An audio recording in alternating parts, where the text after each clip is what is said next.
વિદ્યાર્થી મિત્રો, અહીંયા દાખલા નંબર 2માં એક વર્તુળની જીવા, એટલે આ એક વર્તુળ છે જેનું કેન્દ્ર O છે અને એની આ જીવા છે એ AB છે અને તેની ત્રિજ્યા સમાન છે. એટલે હવે આ જે જીવા છે એ અને આ ત્રિજ્યા વર્તુળની OA અને OB ત્રિજ્યા થશે.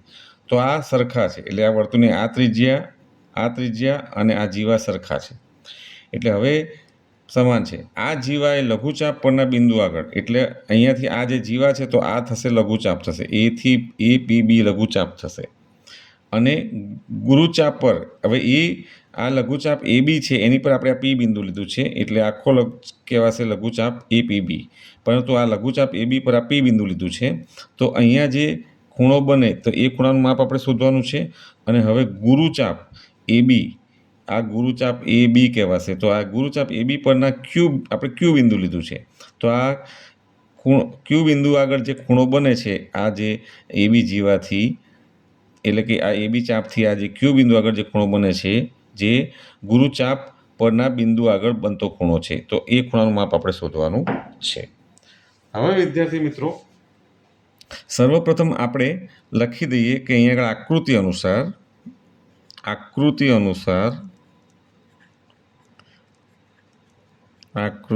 અનુસાર આપણે જો ત્રિકોણ લઈએ OAB, ત્રિકોણ OABમાં આપણને રકમમાં કીધું છે કે વર્તુળની જીવા અને ત્રિજ્યા સમાન છે.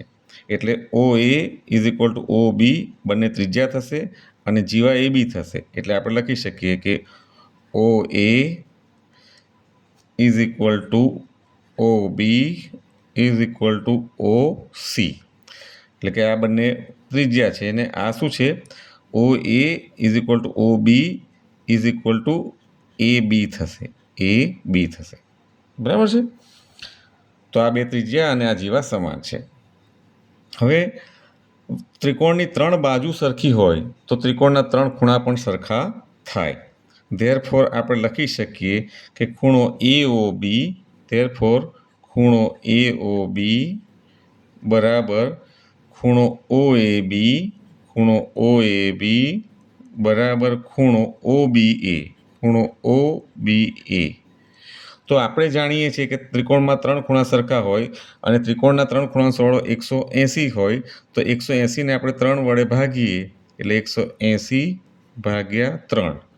ધેરફોર આપણને મળશે ખૂણો AOB બરાબર ખૂણો OAB બરાબર ખૂણો OBA બરાબર, અહીંયા છેદ ઉડે તો 3 × 6 = 18 એટલે 60 આવશે.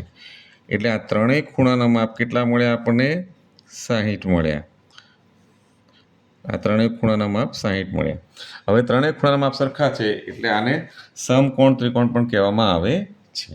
હવે વિદ્યાર્થી મિત્રો, આપણે આ જે લઘુચાપ પર જે P બિંદુ આવેલું છે, તો આ જે ખૂણો APB બને છે એનું માપ આપણે શોધવાનું છે. અને ગુરુચાપ પર જે Q બિંદુ આવેલું છે તો ત્યાં આગળ જે ખૂણો AQB આપણને જે ખૂણો મળે છે એનું માપ આપણે શોધવાનું છે.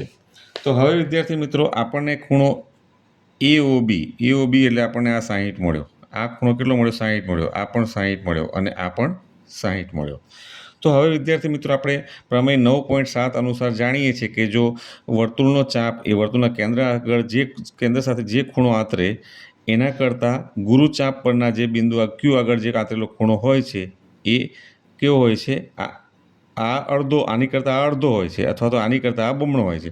એટલે આપણે લખી શકીએ કે ખૂણો AOB = 2 × ખૂણો AQB. અને એ પ્રમેય 9.7 અનુસાર આપણે લખ્યું. ધેરફોર ખૂણો AOB આપણે શોધ્યો છે, 60 શોધ્યો છે, બરાબર 2 × ખૂણો AQB થશે. બરાબર છે.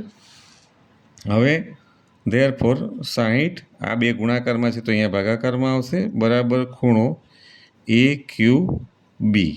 હવે અહીંયા છેદ ઉડશે તો 30 × 2 = 60. એટલે ધેરફોર આપણને ખૂણો AQB બરાબર શું મળ્યો? 30 મળ્યો. ખૂણો એ ક્યુ બી આપણને 30 મળ્યો. હવે વિદ્યાર્થી મિત્રો આપણે આકૃતિમાં જોઈ શકીએ છીએ કે અહીંયા ચતુષ્કોણ બને છે એ પી બી ક્યુ. આ જે ચતુષ્કોણ બને છે આ ચતુષ્કોણ બને છે. તો આ ચતુષ્કોણને ચક્રીય ચતુષ્કોણ કહેવામાં આવે છે. કેમ? કારણ કે ચક્રીય ચતુષ્કોણની વ્યાખ્યા એવી છે કે જે ચતુષ્કોણના ચારેય શિરોબિંદુઓ એક જ વર્તુળ પર આવેલા હોય તો તેવા ચતુષ્કોણને ચક્રીય ચતુષ્કોણ કહેવામાં આવે છે. માટે ચતુષ્કોણ એ પી બી ક્યુ એ ચક્રીય ચતુષ્કોણ છે. માટે હવે આપણે લખીએ કે ચતુષ્કોણ એ પી બી ક્યુ એપીબીક્યુ ચક્રીય ચતુષ્કોણ હોવાથી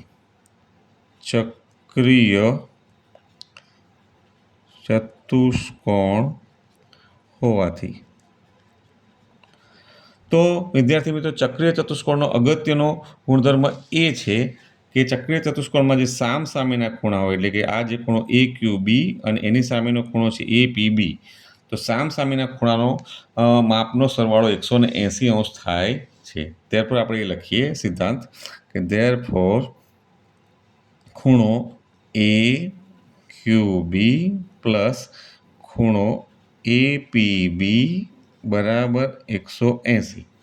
આ ચક્રીય ચતુષ્કોણનો અગત્યનો સિદ્ધાંત છે કે ચક્રીય ચતુષ્કોણમાં સામસામેના ખૂણાઓનો સરવાળો 180 થાય છે. હવે વિદ્યાર્થી મિત્રો આપણે ખૂણો એ ક્યુ બીનું માપ શોધી કાઢ્યું છે 30, તો એ અહીંયા આગળ મૂકી દઈશું 30 વત્તા ખૂણો એ પી બીનું માપ આપણે શોધવાનું છે એટલે એ પી બી જ રાખીશું અને રાઇટ હેન્ડ સાઈડ પર આપણી પાસે 180 છે. ધેરફોર ખૂણો એ પી બીને આપણે સૂત્ર કરતાં બનાવીએ તો આ 30 છે એ રાઇટ હેન્ડ સાઈડ પર જશે એટલે પ્લસ છે એટલે માઇનસ થઈ જશે એટલે 180 માઇનસ 30 થશે. એન્ડ ધેરફોર ખૂણો એ પી બી બરાબર 180માં 30 બાદ કરીએ તો આપણને 150 મળે. તો 150 ખૂણાનું માપ મળ્યું આપણને એટલે કે ખૂણો એ પી બી 150 મળ્યો. ધેરફોર આપણો ફાઇનલ જવાબ એમ થશે કે આમ લઘુચાપ પરના બિંદુનો ખૂણો 150 અને ગુરુચાપ પરના બિંદુએ બનતો ખૂણો